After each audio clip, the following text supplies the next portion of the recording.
So you know how I said I won't make a Fortnite review? Yeah, about that. I think it's time we blow this scene. Get everybody in the stuff together. Okay, 3, 2, 1, let's jam.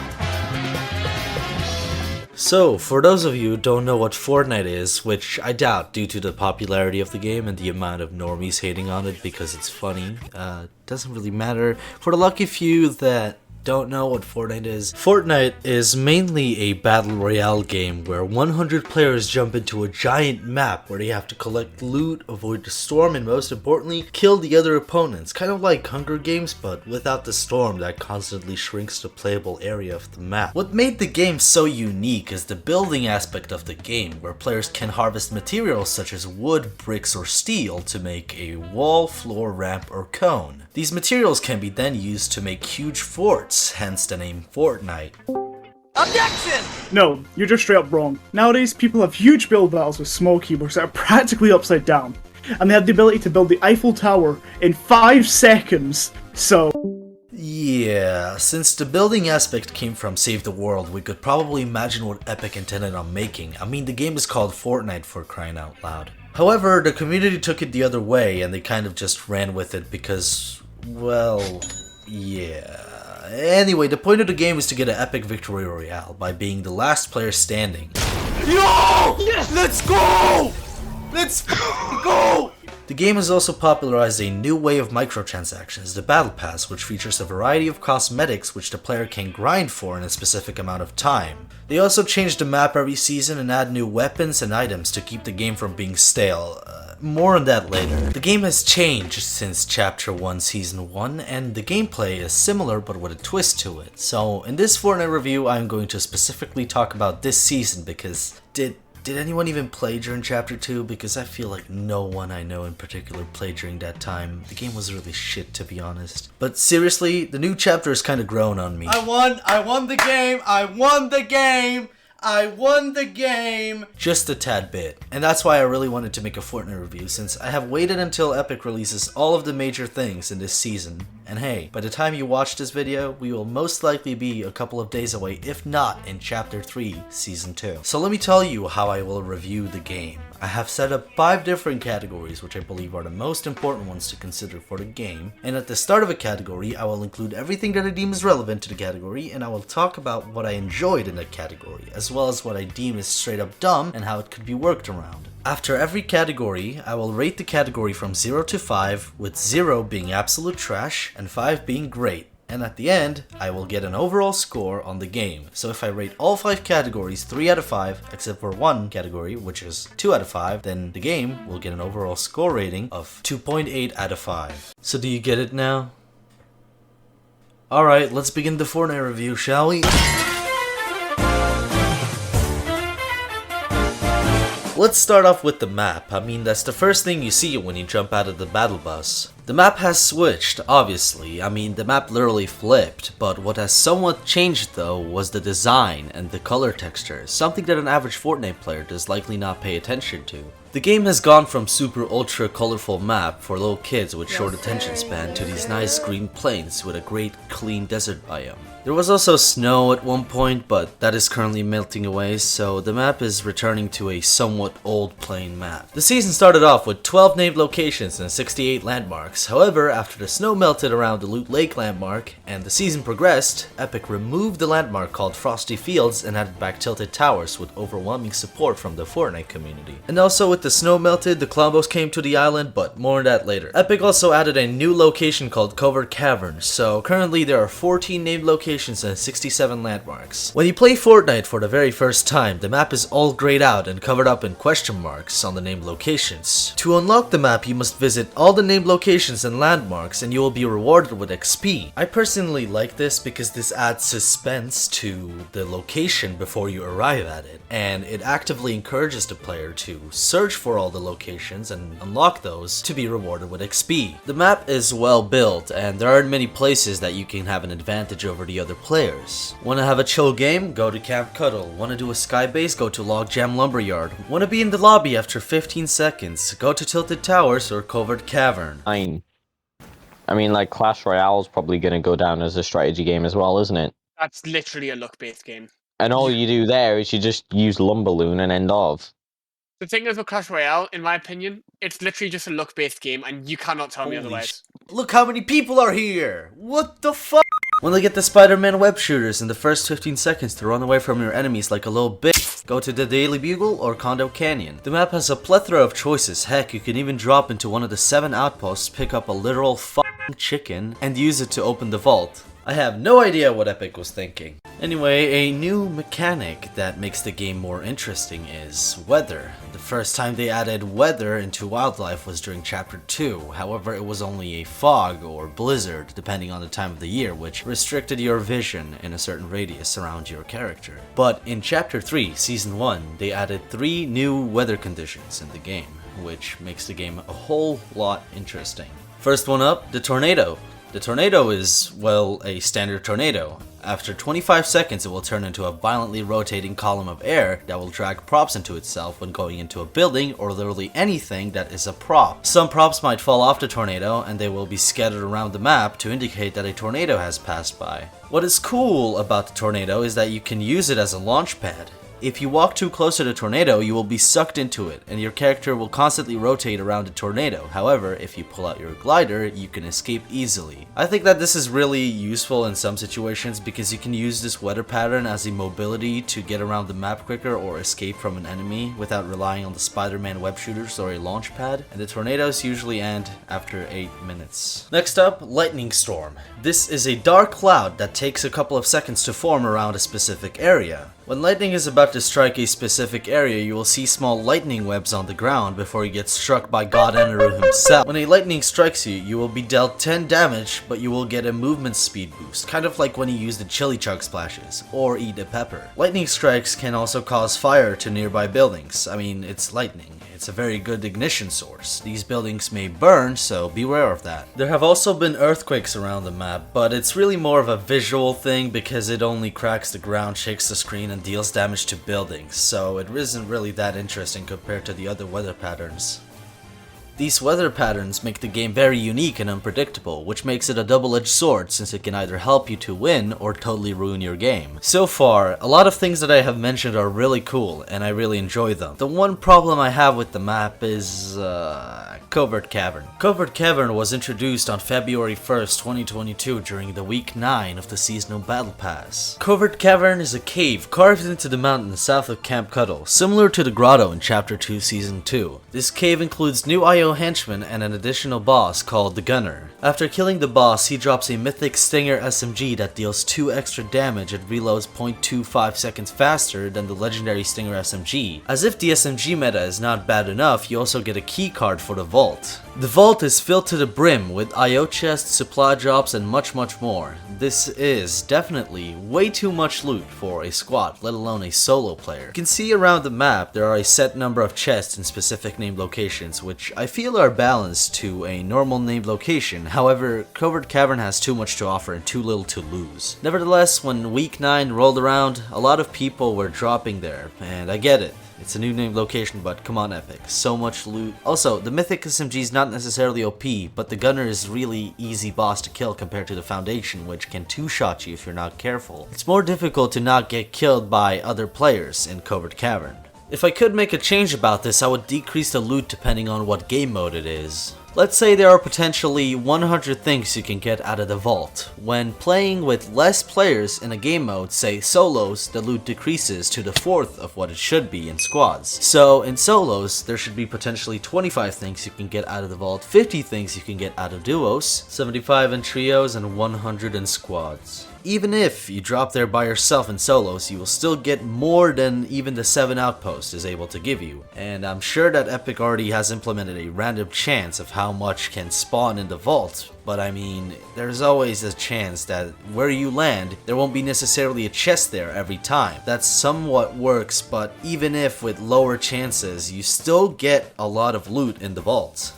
The map is overall very good. I always like it when there isn't too much color or just too much of everything in general. The map isn't just plains like it was back in chapter 2, but also includes some contrast to it. The weather is really cool, and like I said, it makes it unpredictable. And what I did not enjoy about the map is just Covert Cavern, which looks good, and I enjoy the design and aesthetic and everything, but there's just too much loot in the vault, and it just feels like one solo player or a squad can roll the dice with chests more times than any other person that lands in any other location. I would give this category a solid 5 out of 5 because it was one of the reasons why I started playing the game again. However, since I really don't like Covert Cavern, I'll give this a 4 out of 5 instead, which is still a good score for a category. The map is good and all, but the map is not the deciding factor whether the game is fun or not. It's mainly the combat. I mean, how could this be a battle royale without any combat? Hey, I didn't finish! I didn't finish!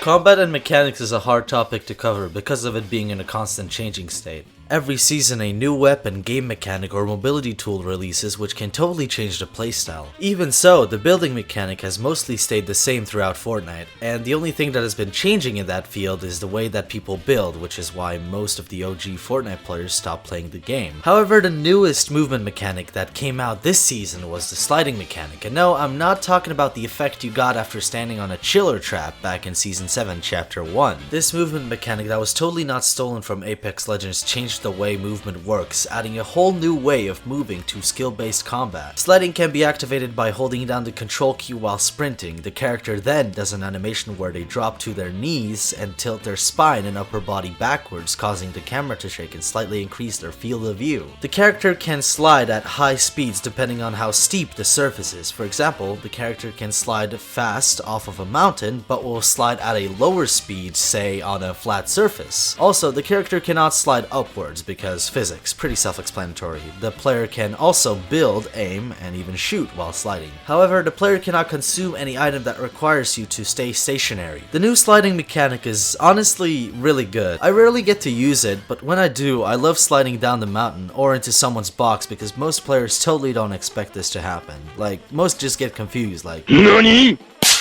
And then you double tap them like it's freaking Left 4 Dead 2. Alright, before I continue to talk about the new weapons and items, I must mention the other game modes in the game. Of course, we have our basic solo, duo, trio, and squads, but we also have Arena, which is basically competitive Fortnite, and Team Rumble, which is one of my favorite game modes so far. There are 32 players split into 2 teams of 16 that jump into the map out of 2 separate battle buses. Ah yes, nice logic there, Epic. Apparently you can fit 100 players into one battle bus, but 32 have to be in 2 separate buses. Whatever you say, Epic. I digress. Anyways, the players have to land and collect some loot before the storm comes. Pretty standard Fortnite there. But both teams respawn and have glider redeploy on, which allows them to redeploy the glider after falling from a high place. This really doesn't matter when you consider the fact that the storm shrinks faster than the normal standard storm into a smaller area than usual, pushing the 2 teams closer to each other to encourage fighting. At the top right corner, there is a kill counter for both of the teams, and whichever team gets the certain number of kills given by the game, they will win. I really enjoy this game mode because when I want to take a break from the standard battle royale, I could just go on Team Rumble and not worry about getting killed and have to go back to the lobby. I can just respawn and redeploy my glider whenever I want. In addition, it is really good for completing objectives because people will be more concerned about picking up loot than killing each other. And also, you can get clips like these. You know who I hate? Remember when I mentioned that you cannot heal while sliding because some healing items require you to be stationary? Well, that's probably why Epic added the Med Mist. The Med Mist is a healing item that looks like a mint spray. After use, the item heals you up 5 HP every sec, but it has a capacity of 150, meaning that it can only heal 150 HP, and it is really good in the storm. One of its good uses is that you can heal while sliding, which doesn't require you to be stationary. Also, you can heal your teammates by equipping the med mist and pressing the right mouse button while you aim on your teammates. I personally love this item, but not for the right reason. I use it more often to heal myself when I want to do a quest in the storm, and I recommend you use it only then. But as a healing source overall, it is very weak. Sure, it can heal you in some fights, but most of the time you might want to stick to chug splashes. Also, every week Epic releases an LTM that either unvaults a set of weapons or releases something to change up the meta, and that will be mentioned in due time, but for now, let's focus on the new weapons. The first type of weapon that I want to talk about is the shotgun, because I feel like they are crucial to the Fortnite game itself. The Striker Pump Shotgun was introduced into the new pool of weapons in Chapter 3, Season 1. The weapon is a slow-fire shotgun, 5.5 seconds reload time at its slowest, and exactly as slow as the old combat shotgun, but of course with a high damage reward, dealing approximately 68 damage per second. And only with 5 bullets in the magazine, it is very weak at long range, like a typical shotgun would be, but at a very close range, it could be deadly. Super deadly. It deals up to 105.5 damage to the body alone, which means that you can two-shot a player at max health if you get lucky enough. This gun is obviously a downgrade to the pump shotgun, but honestly, I do not complain. Like, it could have been worse, you know?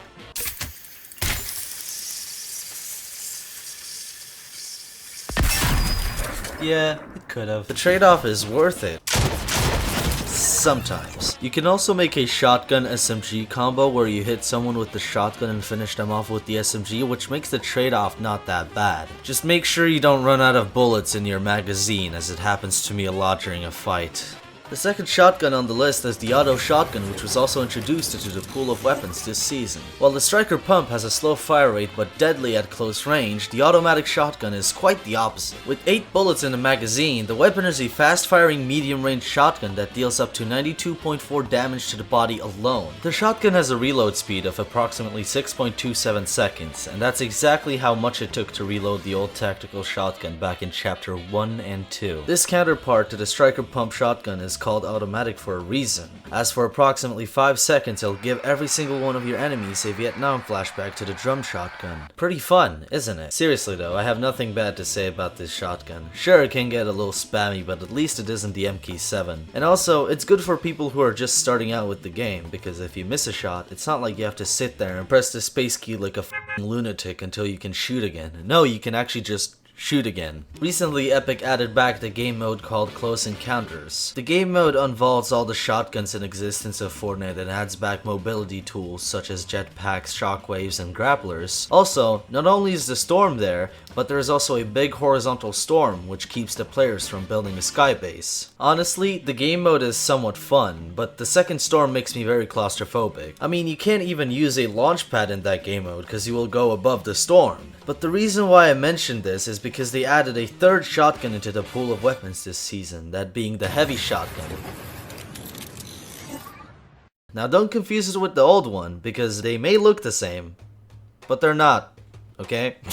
The weapon went from a low DPS shotgun with a high headshot multiplier to a semi-automatic shotgun that fires a slow but precise shot. Instead of the pellets spreading like any other shotgun, with 5 bullets in the magazine, in this shotgun, accuracy is key, because all the pellets go into one precise spot and the spread is really poor. This weapon deals up to 99 damage to the body alone. I personally like this shotgun because it adds an extra option to the slow but deadly striker pump or the shitty automatic spammy shotgun. So if you know that you can aim with the shotgun but you hate the bullet spread, then the new heavy shotgun is a good choice for you. On to the SMGs. The SMGs or the submachine guns have been pretty annoying this season, and it doesn't seem like they're going to change it anytime soon. There has been a lot of W keyers, meaning the people that play very aggressively without backing down. In this case, a lot of players use the SMG pool to get into someone's box and eliminate them, which I also might add I'm guilty of. But the fire rate on the SMGs this season are insane.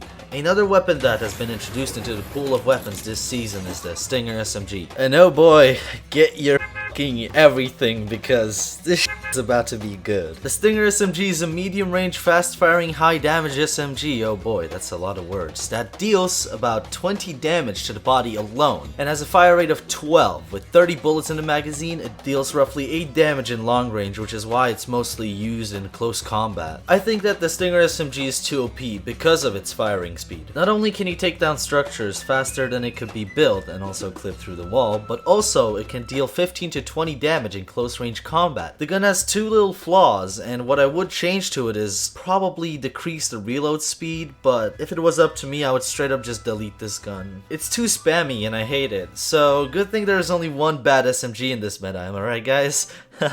Oh wait, hold on, I'm getting a call. Yeah, what's up? Bro, they added the machine pistol. Wait, what?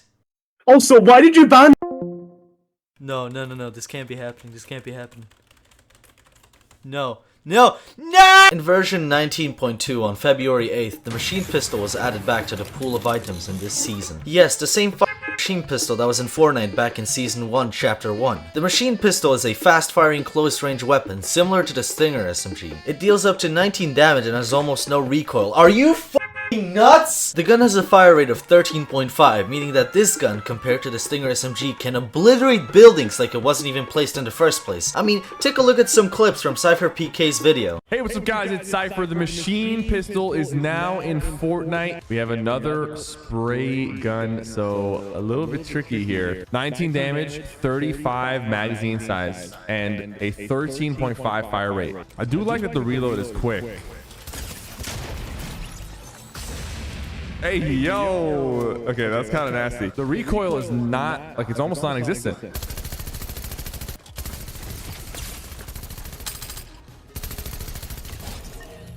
Holy moly. Dude, the damage this thing does is insane. Oh, he was already weak. I was gonna say, it's accurate, but it doesn't have range. Ooh. He's still shooting after all that, huh?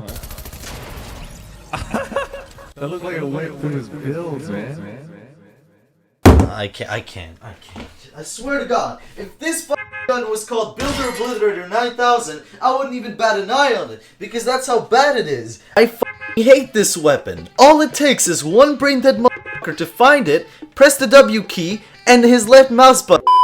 I refuse to speak any further on the machine pistol. It is really a dumb weapon. Onto the ARs or assault rifles. The Ranger assault rifle was introduced into the pool of items this season. The weapon is a high damage, accurate, but slow firing rifle. It deals up to 75 damage per shot. The rifle is rarely used in matches due to it being overshadowed by the MK7, which again, I'm guilty of using, but in this game, you often fall into this problem where if you don't take advantage of a brain-dead weapon, someone else will, and you will either fall behind or join them and play at an equal level. Honestly, the gun is pretty okay. Personally, the fire rate is a little too slow, but I get why. The damage is just too good for it to have a faster firing speed. I mean, we don't want a second MK7 now, do we? But to make it short, this gun is pretty good for what it can offer. Now that we have taken a calm break, let's talk about the MK7, and oh boy, where do I even begin? The MK7 is so bad that I would start a conflict with this weapon that would span throughout generations of my descendants.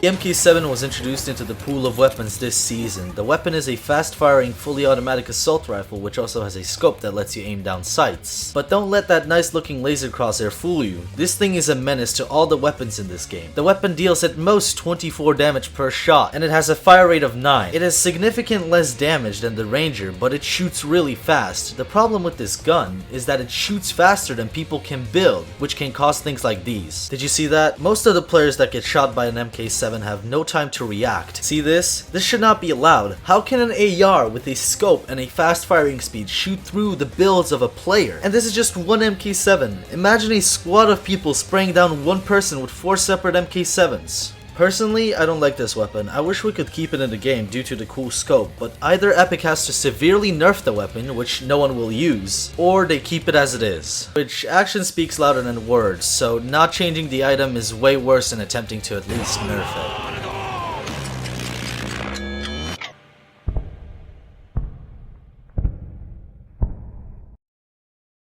ほんの一瞬、あとほんのちょっぴり力を込めるだけで、この脳組織をかき回して破壊できたのにな。時は動き出す。 A good counter to literally any spray weapons in this season is the armored walls, which allows you to place an armored wall on any build giving it 2500 HP, which lets you take a breather and heal up before you get sprayed down again. Honestly, the armored walls are not as bad as you might think. It's a good way to block off your enemies, so you can heal up and stuff. And if some fucking dumbfuck decides to lock themselves in a box with armored walls, then throw some firefly jars at the box and let him burn inside there like a pig that he is. What I believe is the best strategy with the armored walls is to block off every build of the box but leave either 1 or 2 buildings open so that they have no armored walls on them, and protect the unarmored walls in case someone tries to enter through them. If someone throws a firefly jars at the box, well then you can just leave through that opening. A rule of thumb that you should keep in mind is to never ever, under any circumstance, lock yourself in a box surrounded by armored walls, because it will be very hard to get out. And once you lock yourself in a box with armored walls, then you better pray to God that there is no player nearby or that the storm is pushing you, because it will be a harsh, mentally painful death and an embarrassing trip back to the lobby. Hunter Bolt Action Sniper Rifle, ooh, that's a long name, was introduced into this season's pool of weapons as the only sniper rifle. The rifle is somewhat medium to long range. With 3 bullets in the magazine, it can deal up to 99 damage to the body and 198 damage to the head, which is, well, very deadly. However, the fire rate is 0.64, which is obviously normal for sniper rifles. This weapon rewards you for hitting your headshots, which is what a sniper rifle is supposed to do, but I personally think that this is one of the best weapons that Epic has made this season. But it's mostly overshadowed by the MK7, which has a scope and has a faster firing speed. Also, it's really hard to fuck up a sniper rifle in the game. Honestly, we need more sniper rifles. Bring back the bolt action sniper rifle or the hunting rifle. Those sniper rifles were amazing to use, so we definitely need more sniper rifles next season. Something that cannot counter but make you quickly recover from a headshot is the guzzle juice. The guzzle juice is a healing item that slowly heals up the player to 100 HP, which will only stop healing if the player takes any damage, whether that be by the storm or just a random player. Not by fall damage though. Speaking of fall damage, Fortnite had another collab with Marvel, giving us the Spider-Man skin in the Battle Pass and the Daily Bugle on the Fortnite map. Epic also added a mythic that spawns all around the map called the Spider-Man Web Shooters that lets you swing around the Fortnite map, just like the Spider-Man in the new Avengers game. Which, by the way, has worse Spider-Man swinging animation than Fortnite does, and I don't know how they managed to do that. Anyways, the Spider-Man web shooters have 80 uses, which is a lot, and depending on how long you can swing with them, it can give you a cooldown from 2 to 10 seconds max. I was actually going to talk about how the item is overpowered, but they are most likely getting removed next season, so there isn't really a reason to make any suggestions. I was also going to mention how it could be abused in competitive Fortnite, but they decreased the uses from 80 to 10 apparently. But overall, the mobility item is too common in this season, so the only thing I can suggest is next time make the item more rare as opposed to there being more Spider-Man web shooters in the game than the amount of players on the map. By the way, that was a joke, but it feels like it because almost everyone uses it. Anyways, I'll give this category a 2 out of 5. It was just a mess and I enjoyed some of the items that I've talked about, but a lot of them were just brain dead and I've probably forgotten to mention some of them, so yeah. The combat in this season was pretty shit to be honest, and yeah, I'm exhausted, so let's go to the next category.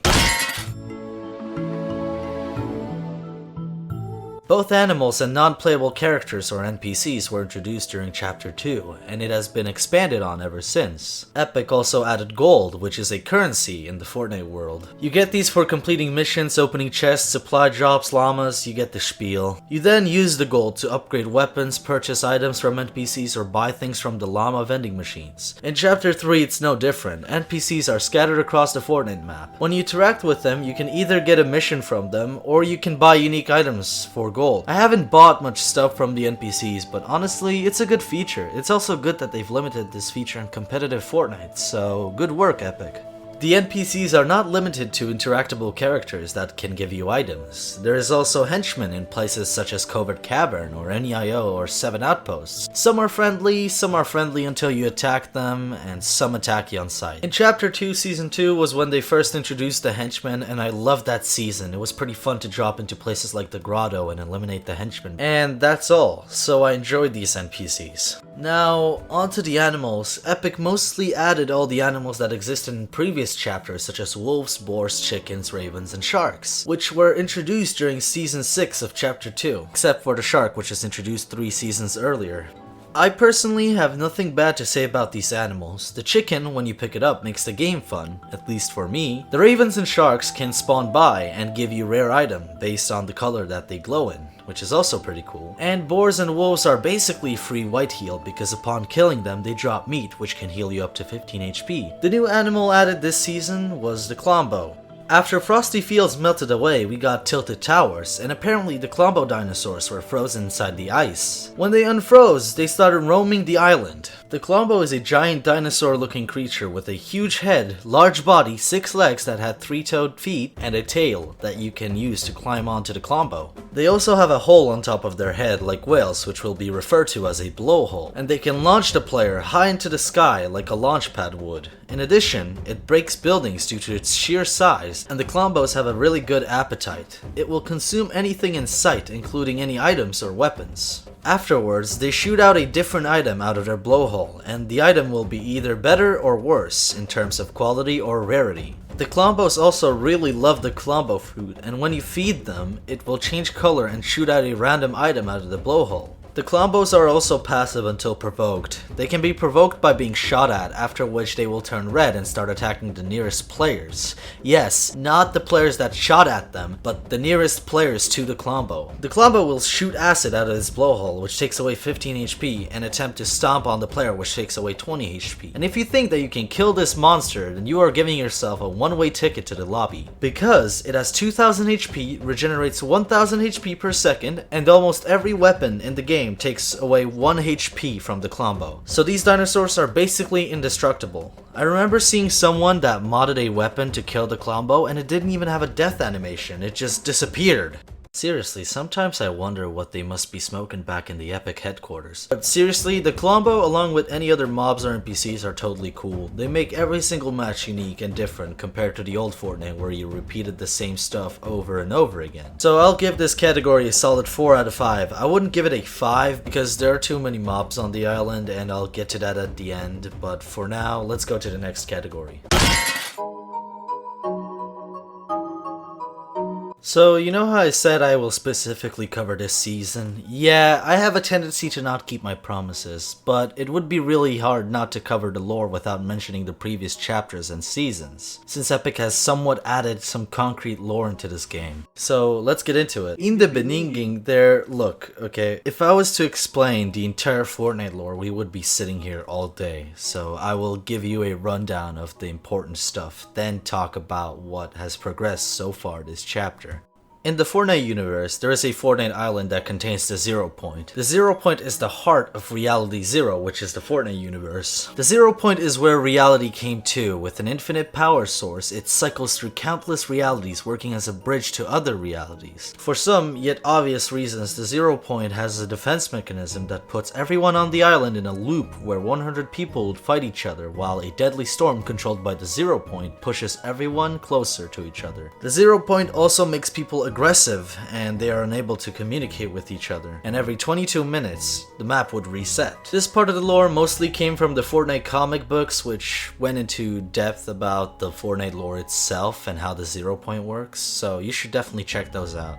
People can also get out of the loop by winning the game while standing in the eye of the storm, where they can stay permanently on the map without being affected by the 0 point. The Imagined Order, or IO for short, is an organization that controls and monitors the 0 point from the bridge, which is the underground base between the two islands. The Seven, which is another faction, didn't like how the IO abused the 0 point for their gain and believed that their manipulation of the 0 point could destabilize it. So they did what every world leader wants to do. They started a war with the IO, and we kind of jump into the middle of the war. At some point after the Visitor opened the reality and the Cube Queen tried to corrupt the 0 Point, the 0 Point became unstable after Singularity used the power of the 0 Point to kill the Devourer, which was the monster from Polar Peak. To fix the mistake of Singularity, the 7, or specifically the Visitor, has hashed out a plan that might work. What the 7 of us are attempting is very risky. I suspect they are not the only ones watching, but it must be done or we lose the bridge forever. I speculate that no one calculated the formation of the island, that interdimensional matter collisions would resolve rather than push. Now that I witnessed it firsthand, it's obvious that pinching alone made it inevitable. When I hear this again, will it help me remember? Or once looped, will I be just as muted as the others? No matter, it seems the lengthy precautions worked. The theorem was a success. You arrived outside the loop at the exact moment of expansion. This effectively paused the singularity, giving us time to create the devices needed to synchronize the junction. What I didn't factor was that the only way to trigger the device was from within the loop itself. Thus this hasty and primitive recording. And why now I find myself looped. Activate the beacon at precisely the moment this timer reaches nothing. The 0 Point must be contained once more. If they are correct, it will be the end. They used a meteor that was suspended in the air by a reality warp to fall onto the 0 Point, and the force it made basically turned the 0 Point into a black hole where it would restore itself after 3 days. However, it came at a great cost because it reset reality itself and pulled us into Chapter 2, where the imagined order got control over the 0 Point. Also, Midas came out of nowhere and made a device that pushed a storm out to attempt to get out of the loop but ended up flooding the entire map. Look, the story is super complicated and I would recommend you watch a video which is an in-depth analysis on the Fortnite lore. Link in the description. But basically, this Marvel guy came to the 0 Point, but some blonde guy working for IO made the 0 Point destabilize again, but then it bloomed and added animals to the game. Then the alien invasion happened and the alien ship tried to get control over the 0 Point but failed, and then the Cube Queen tried to take the control over 0 Point, but Jones and the Foundation flipped the map, causing the Cube Queen to die because she was very allergic to water, and they left the IO and Dr. Sloan on the other side because haha funny. Now when Chapter 3 started, Dwayne "The Rock" Johnson tells us this. I suppose I owe you an explanation. We've all been through a lot the last few years, and there's much more you don't even remember. You've all fought a good fight, but until we set the 0 Point free, we'll be facing threats like the last reality, and worse. There will be no escaping it. That's why I need your help to destroy the imagined order. As long as they're exploiting the 0 Point, everything is in danger. With your help, we can free ourselves from this place and leave the loop for good. We can all go home.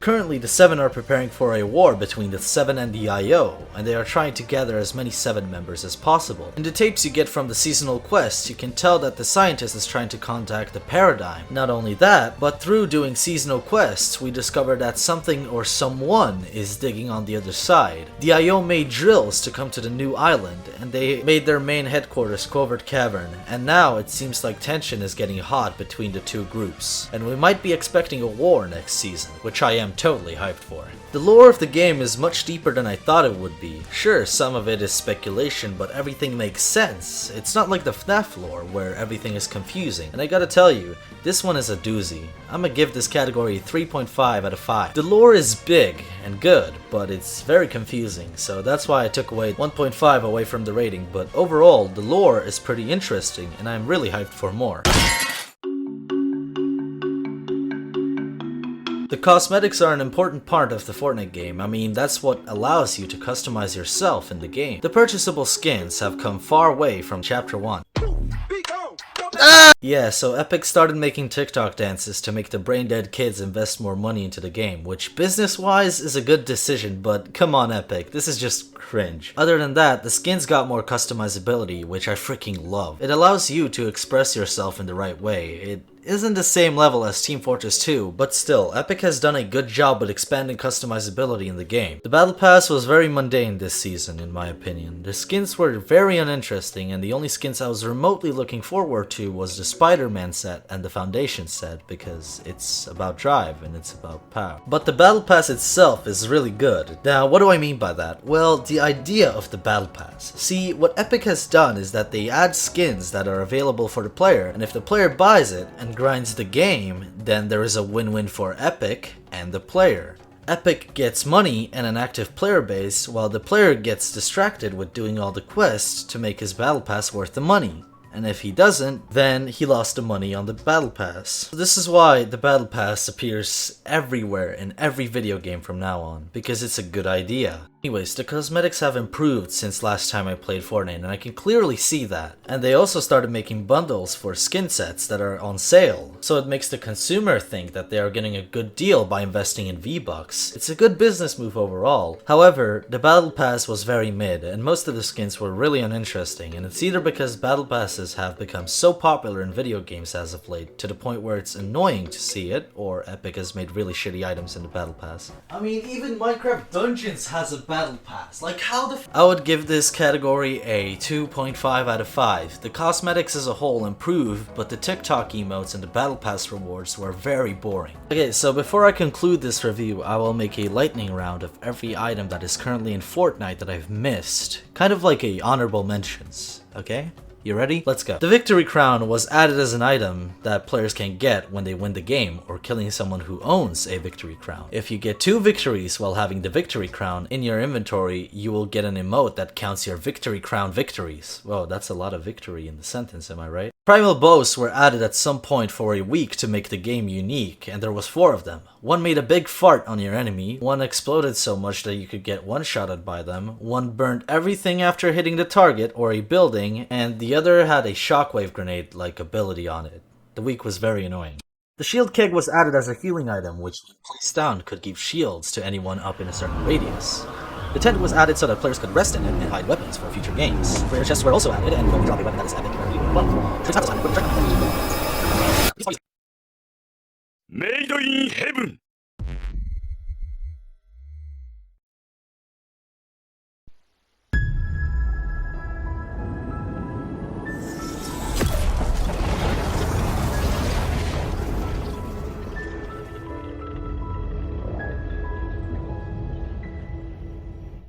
There is one major problem that I see Fortnite falling into every chapter, and that is too much of everything. What do I mean by that? Well, Epic is constantly releasing so much shit to keep the attention of their main demographic, to the point where some of it doesn't even belong in a battle royale game. They added a fishing mechanic, they added sharks that you can ride on, they added the burning effect, they added vegetables, they added TikTok dances, and they unvault weapons and items without fixing them, which can make the game sometimes unplayable, and many more that I probably forgot to mention right now, because there is just too much of everything. And don't get me wrong, sometimes adding new mechanics makes the game more fun, like the sliding mechanic, but adding too much is just unnecessary things that could make the new players quit, because Justin, who is cracked at Fortnite, knows one mechanic that they don't know. A good suggestion would be to keep the game simple. And yeah, I know it's a very vague suggestion. Just get good, bro, but seriously, just keep it simple. No f***ing teleport rocks, no f***ing OP sword, no f***ing mythics, no sand digging, nothing like that. Just keep the game simple from now on. Overall, the score came to 3.2 out of 5. Fortnite is a game with many flaws, but still, some of us keep this game dear to our hearts. And at the end of the day,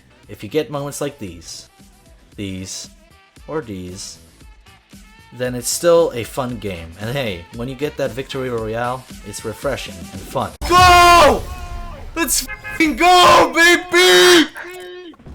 Yes! Let's fucking Go! So have fun with the map until Epic utterly destroys it.